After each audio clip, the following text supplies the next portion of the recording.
Hello, and thank you for joining us for our webinar, Train Your Board to Raise Money in Less than 15 Minutes a Month. We're going to wait just another minute or so to get started to allow everybody to get logged in. So just hold tight, and we'll be back with you in just a minute.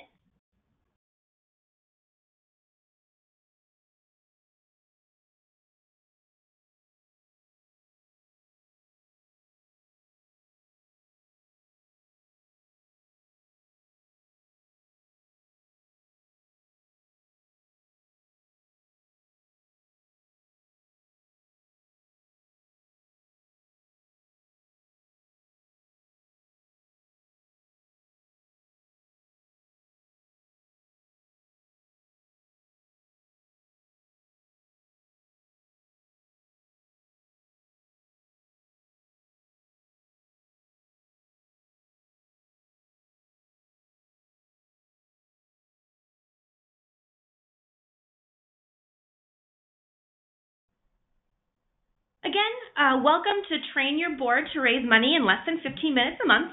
We are thrilled to have you here to chat about the best ways nonprofits can engage your board in your fundraising efforts. So before we dive in too much into the content, there are just a few logistical notes that I want to make. We want this to be a really interactive webinar, so please make sure you ask your questions to our speaker by typing them into the questions box in the control panel on the right-hand side of your screen. We will be addressing as many questions as possible in the Q&A portion of the presentation, but please don't wait to submit your questions until the end. We want you to submit them as they come to you. And of course, your first question that many of you are having is yes, are you recording this webinar? And the answer is yes. We are recording the presentation. We'll be making that recording available along with the presentation slides to you in the next day or so. So don't worry if you don't catch all of the content and things like that. You'll be able to review it as much as you like on your own time. So now that the logistics are out of the way, we'll go ahead and get started. So my name is Arielle Gart, and I am the Marketing and Outreach Manager at Candid. And you may or may not have heard, but GuideStar recently joined forces with Foundation Center to become a new organization called Candid. And you can learn more about our new organization and our mission at candid.org. And I'm going to be your moderator for today's webinar. And presenting on today's webinar, we're thrilled to have Amy Eisenstein. Amy is the CEO and co-founder of the Capital Campaign Toolkit. She's also a consultant, speaker, author, and trainer. And her published books include Major Gift Fundraising for Small Shops, 50 Asks in 50 Weeks. She became a CFRE in 2004 and received the ACFRE in 2013. She blogs at www.amyeisenstein.com. And so I'm going to turn it over to Amy to dive into our presentation and talk all about how you can get your boards more engaged in your fundraising efforts. So Amy, go ahead and take it away. Good morning or good afternoon, depending on where you are. I'm happy to be here with you. We are going to talk about how to get your board members to help raise more money in less than 15 minutes a month, as promised. So first, I want to just point out the obvious, except for that when sometimes you're in the trenches of your nonprofit and it's all consuming, it's not so obvious. So I want to point out something, and that is that your board members are super busy, and they have a lot of competing priorities and actually things that are even more important than your organization. Sometimes I talk to development directors and executive directors who are really frustrated with board members who don't help or do what they think they should be doing, and yet sometimes we are so consumed in the work we're doing that we forget that they have families and work that absolutely come first. And so anytime you are trying to engage your board members to help you with fundraising, you've got to think about what's conflicting with their schedule. And anytime a family issue comes up or a work issue comes up, that's going to take precedence. So I've seen the most success when we give board members something that's very concrete, very specific, and very action-oriented that they can do and be successful at. So it's really hard to say no to asking. When somebody asks you for help for 15 minutes a month, it's really hard to say no. So that's the good news, that we have a block of time that we can ask our board members for, and it's hard for them to say no. Who can't give us 15 minutes a month? And so we've got lots of tools and activities and tricks up our sleeve that we'll go through today to help engage your board members. And it really is doable and achievable. And so if many of your board members right now aren't helping raising money, just think, if every single one was helping with 15 minutes a month, how that would add up to hours a month of board member help. So that's the goal. That's the goal here. So if you're frustrated with your board members, let me know in the questions tab, really short, 3 words, yes I am, or they won't help, or I've tried everything, or whatever, just to see who's here and get you used to putting something in the question box so that we know how to do it when it's time to really ask questions. All right, so frustrating sometimes with board members. So there's a couple of things we're going to do today, and thank you for those of you that are responding. Yeah, they are busy, right? I'm getting responses. They don't respond to calls or emails. The old 80-20 rule at its worst, or I'm going to flip that on its head. If you expect the 80-20 rule, which says that 80% of your board members will do 20% of the work and 20% of your board members will do 80% of the work, then we set our expectations right. So I think that I'm really glad that you brought that up. Who is it, Lee here?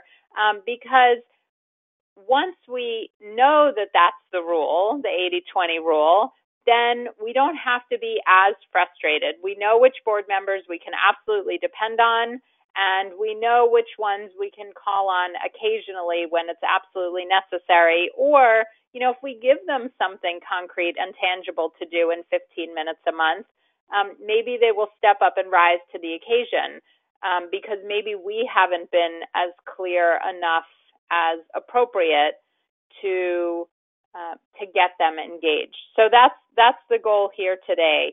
So maybe we're frustrated because we're expecting a lot. Maybe the bar is low at this point, so you're not expecting so much. Let's see how we can flip that conversation. Okay. And people are saying it's not a fundraising board, so we'll definitely talk about that. So we will we'll try and get to all these great topics that we're going to cover today. All right, so let's keep going. Oops, I jumped one slide too fast. Okay, so part of the issue that I've come across is that board members don't really understand what fundraising is. And so by really spelling it out and clarifying for what fundraising is, it really helps them understand what's expected of them. So this is a basic fundraising cycle. Hopefully you know this from your work, but it actually applies to all types of fundraising. So step 1 is identification. Who are we going to raise money from? Step 2 is cultivation. That's the relationship part of the fundraising process. Step 3 is solicitation. That's the actual ask. And step 4, is, of course, is stewardship. And when you talk to most board members, if it hasn't been explained like this, then they don't understand that there are different components and different parts to fundraising. Now, as I said, this can be applied to any type of fundraising. When I'm speaking to boards, I'm mostly talking about how it applies to raising major gifts, but you can certainly apply it to grant writing or direct mail, or any type of fundraising. Now, let me just break it down a little bit more in terms of time. So the first slide, it would look like we spend equal parts of time on each section of this type of fundraising, but we really don't. So in major gift fundraising, identification takes about 20% of our time. So, well, let me go through this quickly.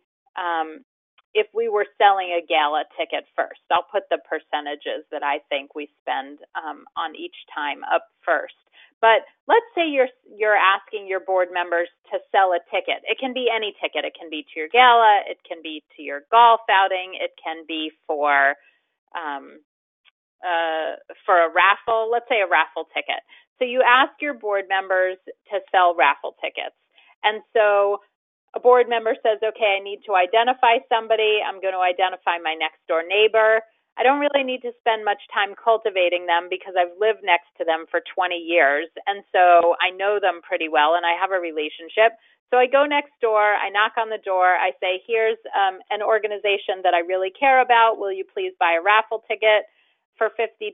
And they say yes, and you say thank you very much. You've been through the entire cycle in 6 minutes, right? That's how long it took. But when we're doing this for something like major gifts, it takes a little bit more time. And so if you're identifying people, let's say you want to raise a gift of $10,000 you're looking for. And so it might take a couple of meetings over a couple of months to sit down and have a discussion and look at your donor lists and do some research and say, who do we think can and might give a gift of $10,000? So the identification process takes a few months of researching and going through your donor lists and discussing who you know in the community and who cares about your organization. And so identification takes some time, and then you come up with a list of 5 or 10 or maybe 20 or 30 people who would give a gift of $10,000 or more, or who might. And you say, okay, now we need to cultivate them. We need to build relationships with them. We need to bring them on tours. We need to have them meet the executive director. We need to have them meet board members, maybe clients. We need to engage them. We need to invite them to volunteer, whatever you're going to do. So that takes 6 months or so, 6 or 8 months to cultivate them. And then the solicitation takes 40 minutes, right? You sit down in the potential donor's home or office over coffee. You ask them for a gift. You have a conversation. You ask them some questions. You ask them for $10,000 or more. And then, of course, once they say yes, which we hope they do, we then thank them. And we send them a thank you note. Maybe a board member calls to say thank you. Maybe we send them a photograph or a picture that's drawn by one of our clients. And then a few months later, we follow up. If we've asked in person, then we can take the person out to lunch or coffee to say thank you again and let them know how their gift was used. So this is a long-winded, complicated way of saying that fundraising comes in many different parts. And when I'm facilitating a board retreat, I often use a diagram like this and tell a story just like that to show that asking, the green arrow, the solicitation, the 5% part takes 40 minutes. And the rest of fundraising, 95% of the process happens, other things are happening and are equally important to the fundraising process. And when board members tell you that they don't want to fundraise or that they're afraid of fundraising or they won't fundraise, really what they're talking about is the ask. They're talking about the 5%, the solicitation piece. And so when anybody tells you, I hate fundraising or I don't want to raise money, what they're really talking about is solicitation, because saying thank you is easy. That's actually a great way to get your board members started with fundraising. And it really does make a huge difference, because when you don't say thank you well or properly, or so that the person you're thanking really feels it, they're not going to give again. And that really impacts your fundraising, your future fundraising. So, and board members, we know we want them to open doors and make introductions to people. And sometimes that's hard, but more often than not, it's easy. It's especially easy when we're comparing it to asking. So, and cultivation, that relationship building, that engaging people, that bringing them on tours, that sitting down with them for coffee, that's really a wonderful way to get your board members to help with fundraising, because they should be, hopefully they're proud to show off your programs and services. They're proud to talk about those types of things. And so when we say that we want to engage our board members in fundraising, I want to make sure that you really understand that there's lots of different pieces to this fundraising puzzle, and frequently when they say they don't want to help or they shy away from it, it's because they are afraid that they're going to have to ask. One more thing on this particular topic, and then we'll keep going. I have to say that 10 years ago, when I started as a consultant, a little over 10 years ago, or certainly 20 years ago when I started in fundraising, I really, really believed that every board member needed to help with asking, because I also thought that fundraising meant asking. I didn't make a distinction between helping in these other ways. But not only that, I thought it was every board member's job to ask. But what I've come to understand and realize in the last 10 years is that some board members are really, really bad at asking, especially the ones that are terrified of it. And having them go out and ask on the behalf of my organization doesn't help anyone. It doesn't help them. It doesn't make them comfortable. And honestly, if they're no good at it and they hate it, it's not going to be good for the organization. So going back to that 80-20 rule, I really do only want board members who are comfortable and willing, and you as the organization, I'm perfectly willing to provide training to anybody who's willing and able to help with asking. But the reality is that on any given board, probably only 20 or maybe 30% of board members should be out there helping with asking because they're comfortable with it and willing to do it.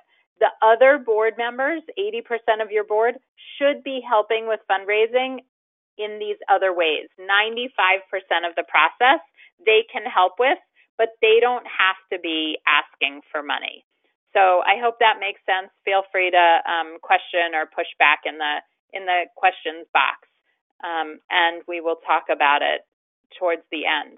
Okay, so the next thing that I want to talk about briefly in terms of being frustrated that board members aren't helping with fundraising is making sure that you're recruiting properly and setting expectations. Because sometimes when people are frustrated with board members, it really turns out that they haven't been recruited properly and there were no formal expectations set when they joined the board.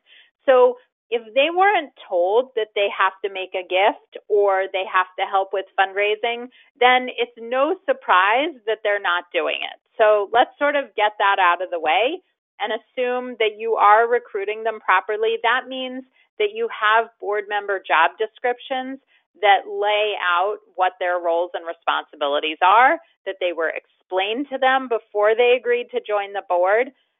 Another great tool that I love is a board member expectation form, and it's just a one-page sheet that lays out what you are expected to do as a board member, and that includes things like make your own personal financial contribution, attend meetings and participate in meetings, attend and participate in a subcommittee, and of course help with fundraising and how specifically you will help with fundraising. And that might be have a house party at your house. It might be call 5 donors and invite them to meet with the executive director. It might be participate in the thank you committee process so that you are calling people to say thank you and helping sign thank you notes or handwrite thank you notes. So there are lots of different ways that people can help with fundraising, and this one-page board member expectation form should be filled out annually. And you should sit down with your board members and say, okay, let's talk about how you're going to help what the expectations are for you this year, what you're committing to, and then at the end of the year, we're going to review them and see how you did and see if you helped with fundraising and served on a committee and attended meetings and participated and all that good stuff. So baseline is making sure that you are setting expectations and recruiting properly so that nobody's surprised when they join your board.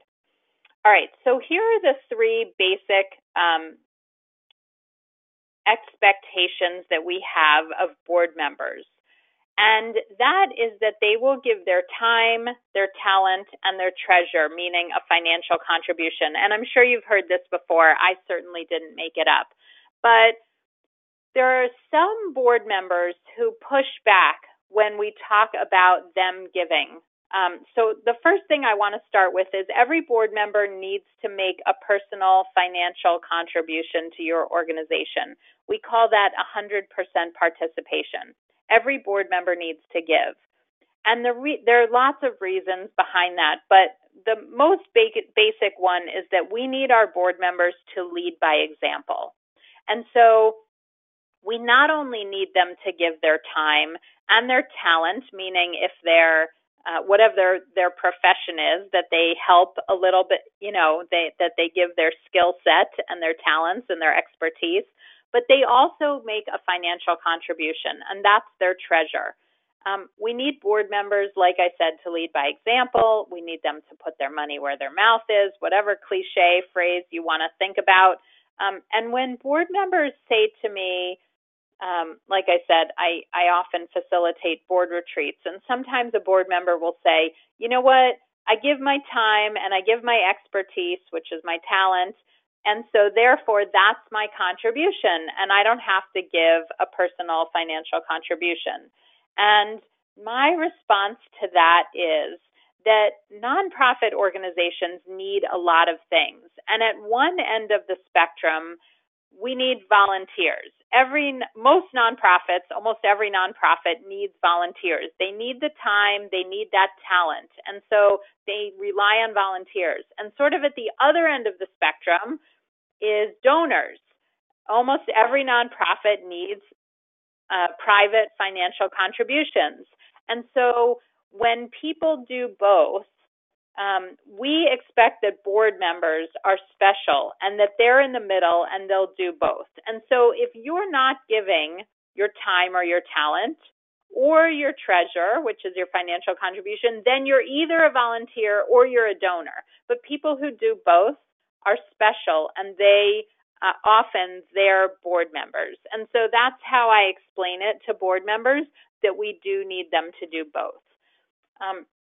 You may have noticed I didn't say a specific amount for board members giving, but we do want them to give a significant and meaningful gift for their own personal budget.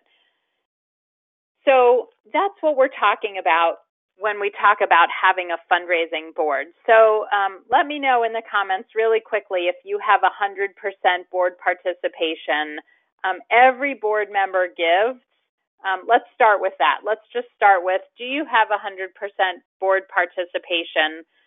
So I guess the responses, if you want to fill it in the question section, would be yes, mostly, mostly with a fight, I see. Okay, excellent. So not so many.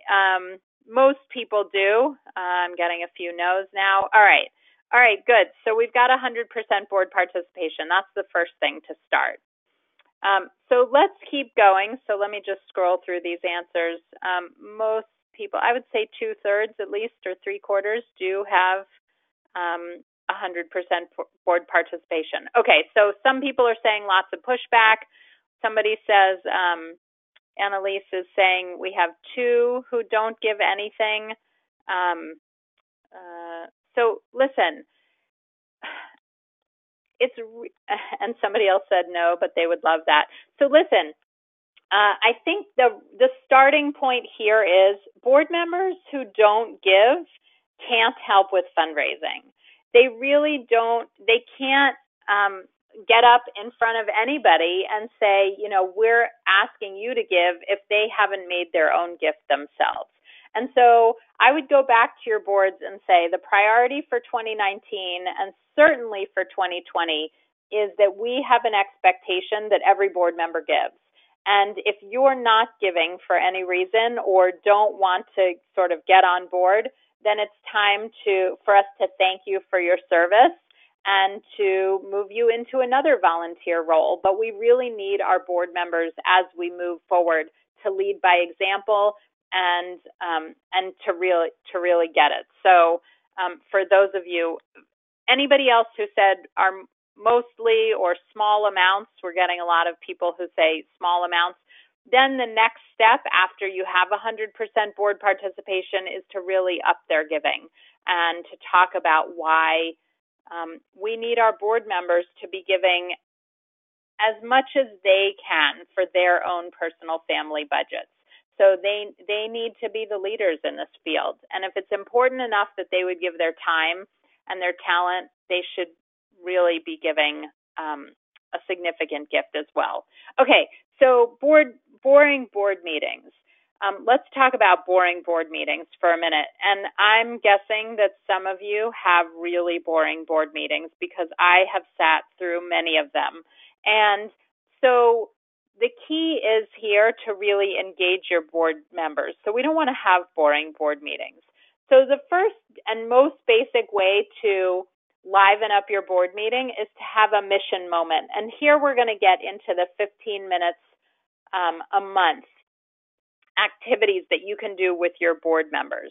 So one is to have a mission moment at every single board meeting, and that is an opportunity to tell a client story, to read a testimonial, to have a client or a parent or a family member come give a testimonial, to have a program person come talk, to show a short video. So a 5 to 10 minute section of your board meeting that really reminds board members why they're there. And it also feeds them stories and things for them to talk about in the community. So they can go back to work the next day and say, oh my gosh, I met the most amazing client, or I heard the most amazing story. And so these mission moments really serve as an opportunity to remind people why they're there and to keep them motivated and to give. And that just takes a few minutes at each board meeting. All right, so another way to liven up your board meetings is to eliminate boring reports. So you don't want to be talking about, you don't want to be giving a fundraising report. So at your next board meeting, get rid of your fundraising report. Well, I take that back. Don't get rid of it. Send it in advance and let people know that you'll be happy to answer questions about it, but that you won't be reading it. And this is called a consent agenda, where people just vote on reports, and then you have lots of time for good, robust discussion. Okay, so we want to have lots of discussion at your board meetings, and this is where we're going to start the process of fundraising in 15 minutes a month or less. All right, so here's a very basic example of a discussion calendar that you might have. And so that at every single board meeting, instead of doing a fundraising report, so for that 10 or 15 minutes, take the opportunity to engage your board members in a fundraising discussion. So here's a sample calendar that you might have, and you'll see that in January, I have bequests. And you may need to call in a consultant to help facilitate this conversation, or if you have somebody, you or somebody at your organization that can do it, lead the discussion. But I would start out by sending an email in advance to board members and say, does anybody have a charitable bequest, either to our organization or any other charity? It doesn't have to be to our organization. Let me know. And so hopefully somebody will get back to you. I guarantee you at least 2 people on your board have charitable bequests in their will, probably maybe not to your organization, but to some organization. And then you can ask them if they'd be willing to share at your next board meeting why they created a charitable bequest in their will and how easy it was to kick off the discussion. But really, you want to have a discussion. So even if nobody volunteers or you don't have somebody, you can ask an open-ended question about bequests. Who here knows what a bequest is? Who can tell me what a bequest is and why somebody might consider leaving a bequest in their will? And so start the discussion that way and say, we accept bequests, but we haven't really solicited them aggressively in the past. So what do you think the conversation is around bequests? And you should have some plants in the boardroom because you don't want to let the conversation go down a path that you don't want it to go down. A loud, outspoken board member say, well, we can't talk to people about dying, which, could happen. So you need another board member to say, listen, bequest isn't really about dying. It's about leaving a legacy. It's about perpetuating the good things that you're doing while you're here. So, you need more than just you probably in the boardroom to get up and say why this is important, why it's beneficial, how you should start doing it. And so really start a conversation and say, listen, if we want people to leave us bequests, we need to start talking about it. So this is the beginning of that conversation.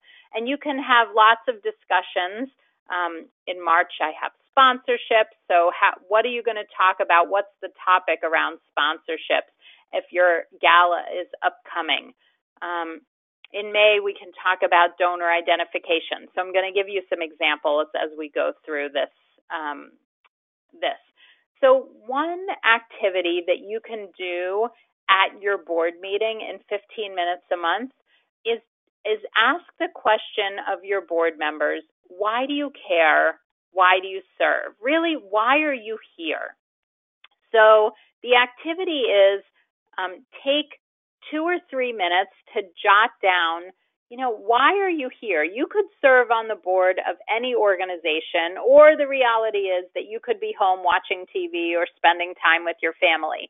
So why do you care enough to be here? Why is this organization important to you? Why do you serve? And then if you only have 10 or 15 minutes, I would ask the board members to turn to the person next to them, turn to one person next to them, and exchange stories just in 3 or 4 minutes, really quickly. Why do they care? Why is this organization important to them? And then ask them to turn to the person on their other side, find a different partner, and exchange stories. And then save 5 minutes at the end to debrief. So bring the group back together and say, okay, what did you learn? Did you hear anything that surprised you? Did your story change based on who you were talking to? And the point of this exercise is to get them used to talking about your organization, because really, as a board member and as an advocate for your organization, we want board members out in the community telling your story. Now, they don't have to tell your story exactly the same way, because why they serve is something that they will remember and something that's personal and important to them. So use this opportunity to get them comfortable about talking about your organization, and then at the end say, listen, in the next week, I want you to find 2 people to tell why you care and why you serve, so that they start talking about the organization, and then hopefully the person they're talking to is interested enough that they'll ask them questions, they'll engage in conversation, maybe they'll even come over to your website.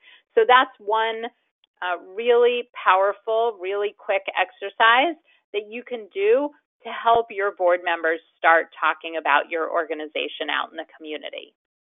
Now, another thing that I had on my discussion calendar, and one of the first step in the fundraising cycle that I showed you. Remember the fundraising cycle? Step 1 is identification. Who are we going to raise money from? So if you have on your discussion calendar for a board meeting donor identification, let's start with a very handy little acronym. And the acronym, of course, is ABC. Now, A stands for access. who do we have access to? Who do we know? Who could we fundraise from? B stands for belief. Does that person believe in the organization? Do they care about the mission of the organization, or could they? And C is for capacity. So do they have the capacity to make a gift to our organization? Those are the three key things when we need to think about when identifying potential donors for our organization. So you can introduce that acronym to people. And an example I give is, based on this acronym, well, even not based on the acronym, but would somebody like Bill Gates be a good donor for our organization? And the question is why or why not? And of course, the answer is he has the capacity. Bill Gates has the capacity to give our organization a gift. The question is, do we have access to him? Would he answer the phone if we called? Would he read the mail if we wrote? Would he open our email? Would he respond? Do we have access to him? And does he believe, or could he believe in the cause or the mission? And so you can start a donor identification conversation with your board members in that way. Now, here's another handy exercise and tool I use when I'm facilitating retreats at board meetings. If I went into your organization and I said to your board members, who do you know that we could fundraise from, right? If I just said that, what do you think would happen? Nothing, right? I would get no responses. Everybody would stare at me, or they wouldn't even stare at me. They'd stare at their paper at the table. They'd look in their lap. Nobody's going to respond when either I or if you go in and say, okay, give me the names of your friends and family members because we want to raise money. It's just not how it's going to work. They're going to say, I don't know anybody. I don't have any names to give you. And so instead of doing that, I do an exercise where I draw a circle in the center of a flip chart, and I write you in the middle, as you can see here.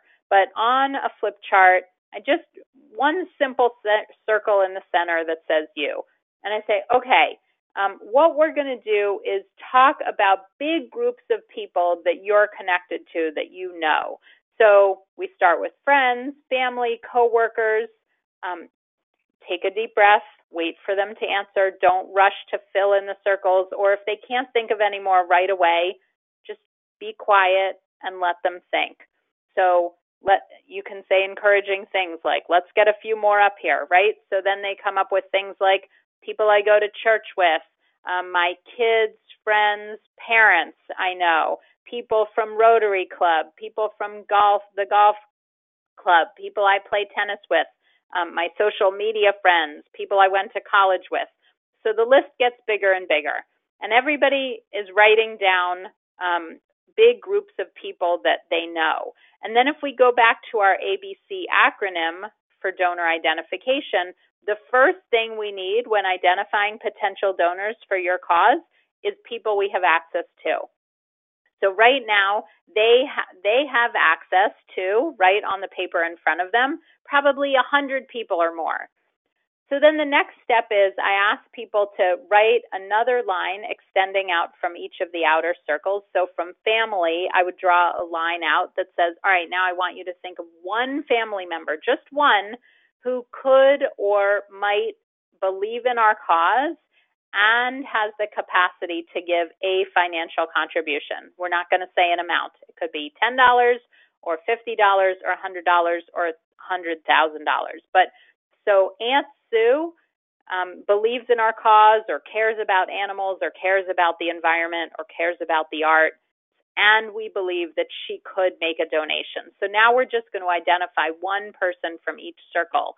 And this is how we start to engage our board members in helping with potential donor identification.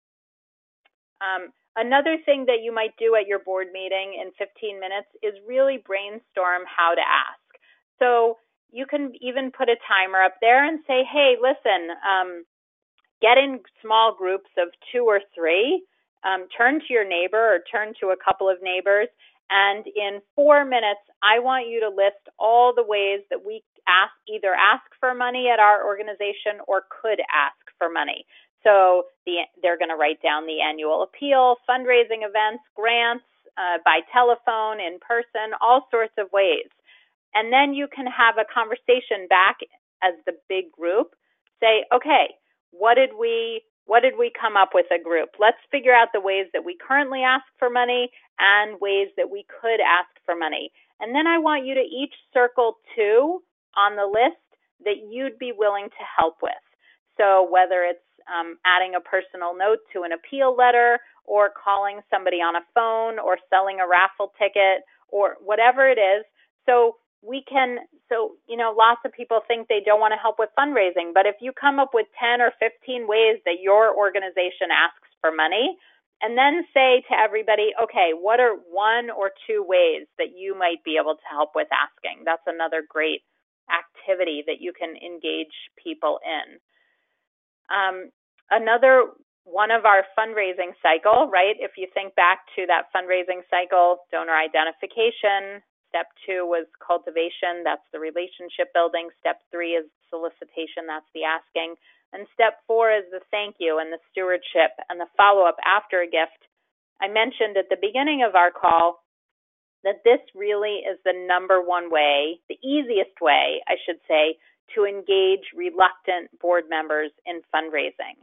So you might have a board meeting where you have a fundraising discussion and say, hey, listen, what's the best way that you've ever been thanked? Either by a family member or an organization or a friend. Has anybody really gone out of the way to say thank you in a meaningful and powerful way? So let's make a list of all the great ways we've been thanked. And so handwritten note, thank you call, little gift, whatever it is.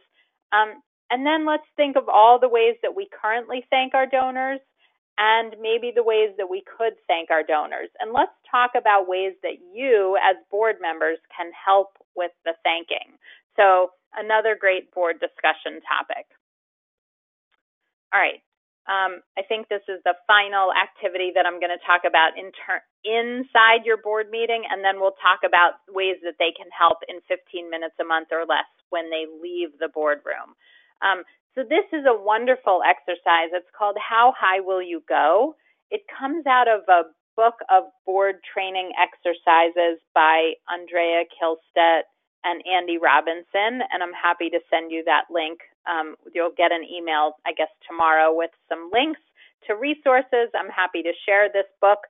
And basically the exercise is that you ask your board members to think about 2 gift amounts.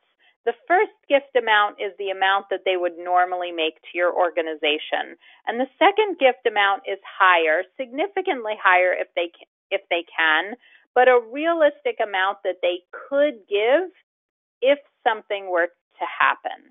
So, and the thing that is going to happen is not that they win the lottery or even that they inherit a lot of money, right? So it's with resources that they currently have, that they could make a significantly higher gift if they were motivated to do so. So the first step is think about 2 amounts, the normal amount that you would give to this organization and a higher amount that you could give if something happened. And so then the next thing, I would ask them to write down 3 things that they would consider, that would make them consider, that would encourage them to consider giving that higher amount.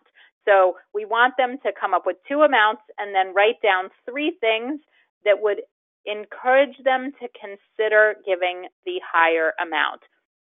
And it really gets people to think about how that donors make giving decisions. So they come up with all sorts of wonderful responses like, I might consider giving the higher amount if there was a special program, or if there was a compelling need, or if there was a matching gift, or if I was asked for more. And so this exercise does 2 things. One is, first of all, it gets your board members thinking about giving more. So they've all now come up with an amount that they could give, a higher amount than they could give than they were planning to. So right off the bat, it's an amazing exercise. But not only that, what it does is it stimulates a conversation among your board members about things that your organization is already doing and things that it could do to raise more money. Like asking people. The number one reason that people give more is if they were asked. And somebody around your boardroom table is likely to say, I would consider giving more if I was asked for more. And if they don't say it, you can definitely add it to the list. So this is another great exercise to do. Oops. Okay, so let's keep going. And so let's come up now. I'm going to spend the last 10 minutes and then leave a couple of minutes for questions, but really come up with things that you can send your board members away from your board meeting doing and ask them to do in 15 minutes a month to really help with fundraising. And the key here is to keep it short and specific. Keep it as simple and concrete and tangible as possible.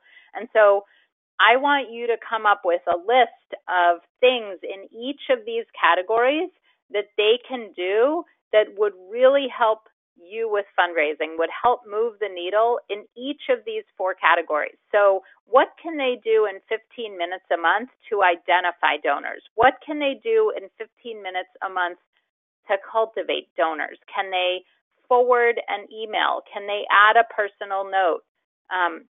Can they invite somebody to volunteer or take a tour? You know, all of these things are quick and simple. What can they do to ask in 15 minutes a month or less? What can, to solicit somebody? Can they pick up the phone and make a phone call? Can they handwrite a note on an appeal letter? Can they send an email with a link? And the same thing with stewardship. Can they handwrite 3 thank you cards? Can they make 3 thank you phone calls? So short, specific, concrete. So at one of your board meetings, I want you to have a brainstorm blitz, right? Like ask board members, what do you think you could do to help with fundraising in 15 minutes a month or less? Let them come up with the things that might be helpful.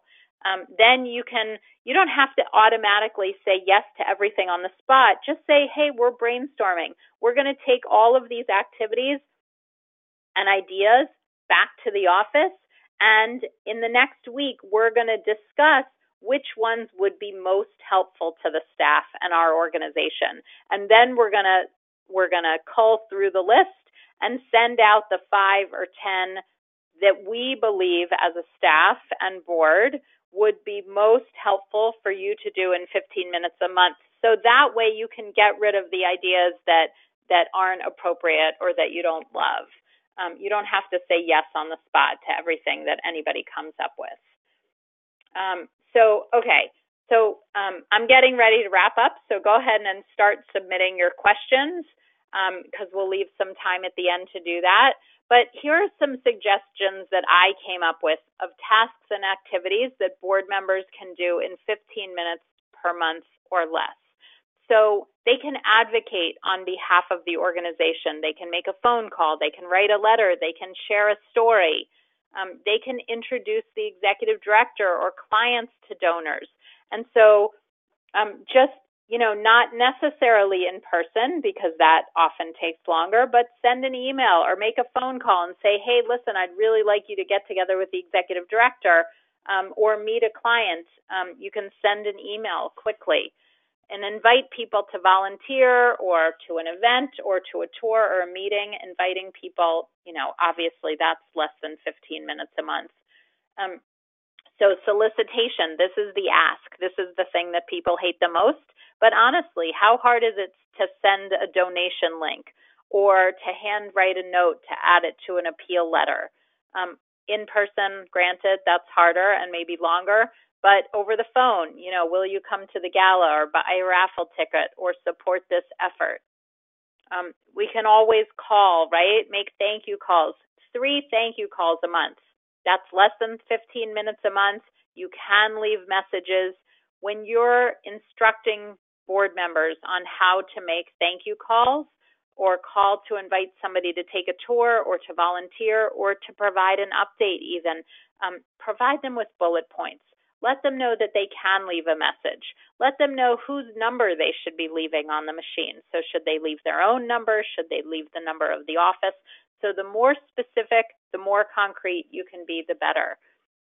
They can write a handwritten note, whether it's a thank you note or an appeal letter, quickly in 15 minutes a month. You know, you can do this also at the beginning of every board meeting. Invite people to come 15 minutes early to handwrite 3 thank you notes or to make 2 thank you calls. You can actually do this as part or at the beginning or before, immediately before your board meeting, or even take a break in the middle. Say we're going to take a 15-minute break to write, everybody's going to write 3 thank you notes. And this is how you're going to get started helping with fundraising. Remember, this is just the beginning. They can share, of course, links on social media. They can inform people about programs and services. So all of these things, I think, are in less than 15 minutes a month. That's the goal. Also, at your board meetings, I really encourage you to have a brag session. Have a board member at each board meeting get up and talk about the ways they helped with fundraising that month and how great it felt, how quick and easy it was, and the difference that they made. So if you have had a board member who did something awesome or honestly did something regular, you know, maybe they just wrote 3 notes on appeal letters, or they handwrote 3 thank you notes or made thank you calls, ask them to get up and share their experience about how easy and rewarding it was. So every board meeting, have a brag session. All right, so here's what we did. We talked about how to get your board to raise money in 15 minutes a month. You want to set expectations and recruit properly. You want to discuss fundraising at every meeting, not have a board report, but have a discussion, engage everybody, ask them for their feedback, make sure you include everybody. If somebody's dominating the conversation, say, hey, let's hear from somebody who hasn't had a turn to share yet. And call on people or even go around the room so everybody has a chance to talk. And then keep it simple, sister. So the shorter, the more concrete, the more specific, you can be, the more success you'll have. All right, so that's the end of the formal part. Start submitting your questions, but I just want to share with you some resources that I have. If you are considering a capital campaign or think you'll be considering capital campaign, I've got even more board training ideas at the capitalcampaigntoolkit.com. That's another website of mine. So capitalcampaigntoolkit.com for more board training ideas and resources. And then, if you want to continue to hear from me, I'm at amyeisenstein.com, and I send a weekly email that Arielle mentioned at the beginning. So that's it. And now, Arielle, if we have questions, I'll be happy to take them. Wonderful. Thank you so much for all your great insight. We have a ton of questions, so we'll do our best to get to as many as possible. Okay. And if we don't get a chance to get to everything, we'll do our best to follow up as we can. Okay. So one of the main themes was a lot of these nonprofits are hosting their board meetings virtually. So conference calls, video calls. How can you engage them when they're not in front of you? Yeah, so I would say that it's funny. I just had somebody ask me a question that was similar. They have their board meeting in person, but she said that 4 or 5 people usually participate by phone. So there's 2 parts to this question. One is when your board members are spread all over the country or all over the world, and it's really impossible, except for maybe once a year, to meet in person. That's one thing, and I'll get to that in a second. But the first thing is if everybody's local and they just either are too busy or call in because they don't feel like going out at night or whatever the case may be, my suggestion was have one meeting where you say we're not going to allow people to participate by phone. This one meeting is going to be an in-person meeting only because we're going to do some activities and exercises where we really need everybody front and center. And so just try that. See if that increases participation or gets the attendance up a little bit, give people plenty of notice that you're going to do that you're not going to let them call in. So I would say whenever possible, get people in the room. But if your people are spread out all over the place, all over the country, all over the world, I would say definitely have a video chat. So use the technology that we have. Make sure that everybody's face, as many as possible, are on the screen in front of you. And don't just have a phone meeting where people can walk away or not be paying attention, but actually encourage people to turn their video cameras on so you can all see each other, and so they can physically raise their hand. You can share your screen, and just do the best you can with the technology that we have. Some of it is really amazing. I personally use something called Zoom, but there's hundreds of programs out there where you can look at everybody in the eye over the video camera and have a screen up so you can be showing something at the same time. No, that's wonderful. And one of the questions we got from Natasha was about how can you prevent the 20% of your board that are really, really active and engaged in fundraising from burnout and resentment towards the other board members who aren't actively participating in fundraising? Yeah, that's a good question. I think, I don't know if you can prevent it. I would push it off by, first of all, letting them know how much you appreciate them. So sometimes when somebody is around us all the time or they're constantly doing things, we forget to say thank you.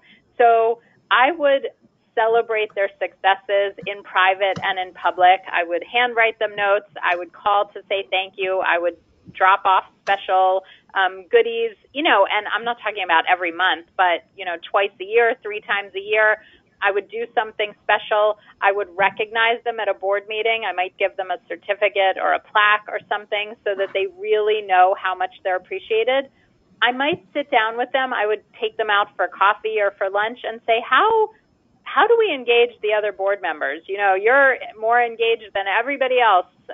What should we do? How can we get other board members, to be as active and involved as you?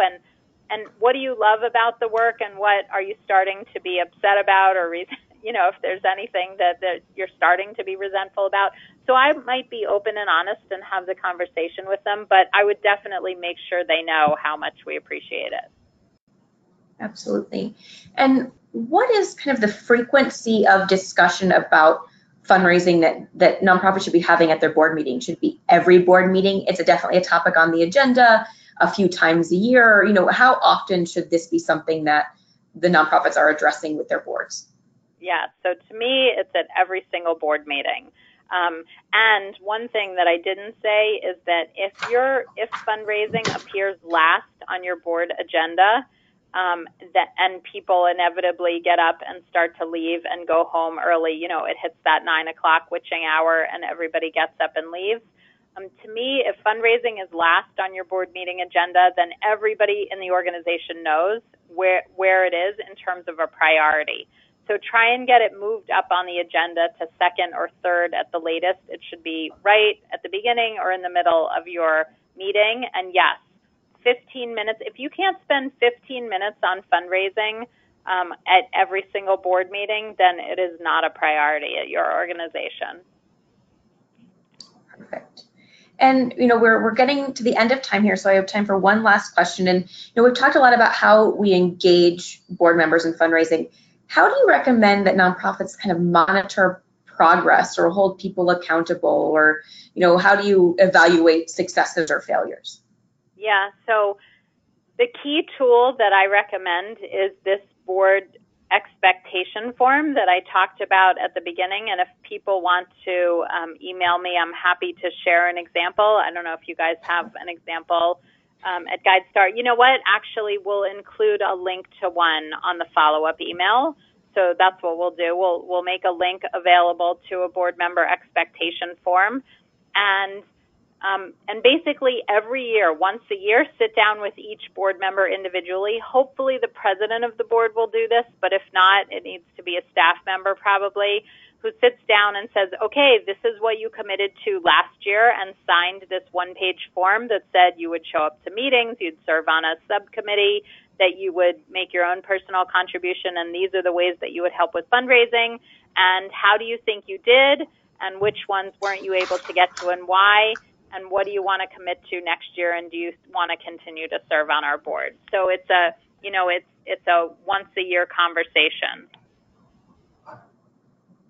No, that's fantastic. So we're just at the end of time right now. So we're going to have to go ahead and log off, but we do appreciate everybody for joining us today. As a reminder, we have recorded the webinar. We'll be sending the webinar recording and the presentation slides to you after the webinar is concluded, most likely tomorrow. So thank you all. Thank you very much to Amy for joining us, and we hope you have a great rest of your day. Thanks so much.